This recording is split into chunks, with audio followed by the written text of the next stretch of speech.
Halos 2 linggo nang nasusunog ang tambak ng mga basura sa Navotas. Ang isang residenteng lumikas na sa nakakasulasok na usok, lumala raw ang karamdaman hanggang sa namatay.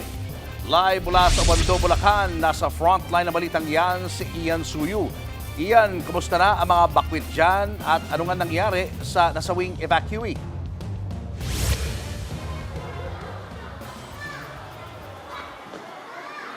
Julius, isang evacuee nga ang binawian ng buhay dito sa Obando, Bulacan. Noong una nga daw ay idinadaing niya ang hirap sa paghinga at paninikip ng dibdib at nang isusugod na sana siya sa ospital ay binawian ito ng buhay. Ipinagluluksa na ngayon ni Rolando na beses ang kanyang kinakasama na si Arlen. Isinugod si Arlen sa ospital ilang araw matapos lumikas sa Obando National High School.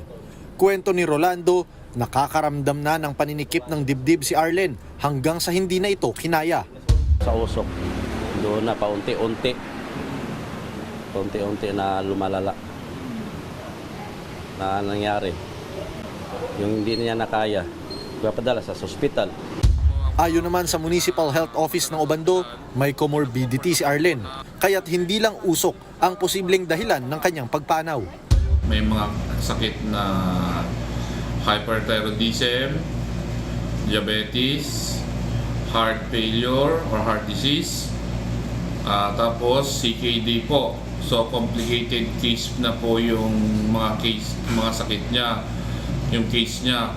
Then yung possibility po naman na nasa usok po namatay, may possible po pero hindi po namin kino-confirm na dahil sa usok.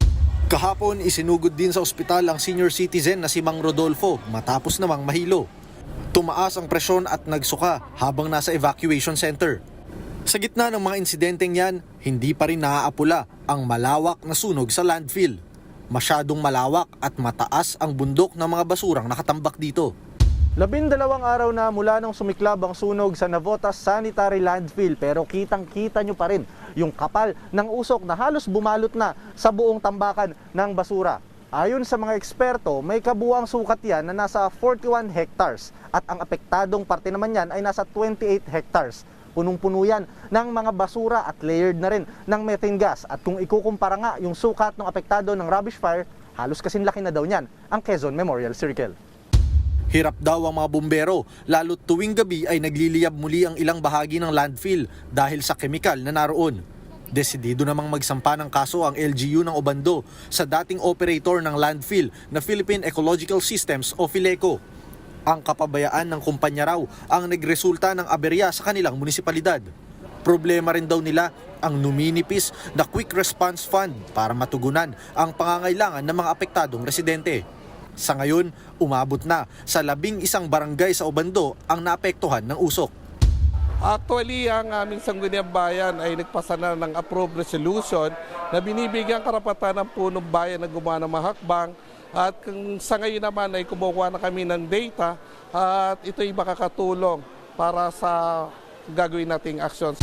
Ayon naman sa DENR, nananatili sa mababang air quality ang ilang parte ng Metro Manila dahil sa nasusunog na tambak ng basura.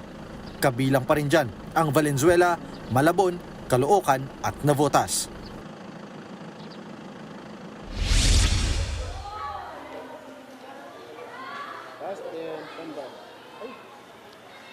Julius, sa ngayon nga, maayos pa naman ang sitwasyon ng mga evacuees dito sa Obando National High School. Kanina nagtungo nga rito yung mga kawani ng Department of Health para obserbahan yung kalagayan ng mga kapatid natin dito na evacuees. At bukas ay nakatakdang mag-set up naman daw ng portable at mini hospital tent dito para mas siguradong matulungan yung mga kapatid natin na mahihirapan sa paghinga, bunsod nga nung patuloy na pag-usok na umaabot dito sa Obando.